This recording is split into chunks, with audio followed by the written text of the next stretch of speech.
এটা কি বানাচ্ছি বলুন তো? এটা হলো খেসারির ডালের ডাল ঘাটনি, মানে ডাল ঝুড়ি যাকে বলে। আমার খুব প্রিয় একটা খাবার। দক্ষিণ চব্বিশ পরগনার লোকেরা রান্না পুজোয় এই খাবারটা বানায়।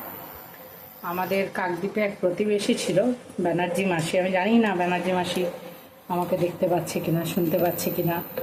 তারা মাধবপুরে শিফট করে গেছিল পরে। তো তার বাড়িতে প্রত্যেক পান্তা পুজোয়, মানে রান্না পুজোয় আমি এটা খেতাম আর খুব ভালোবাসতাম।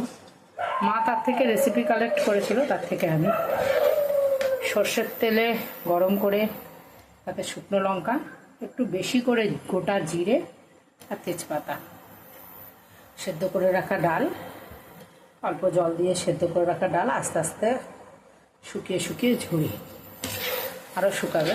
তো আমি আর সেদ্ধ করে ডাল দেওয়ার সময় পাইনি।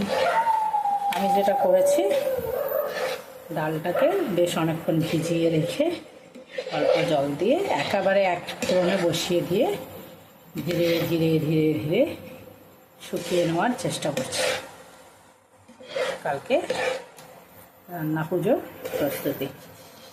নুন হলুদ অবশ্যই দিতে হবে, ব্যাস তাহলেই হয়ে যাবে।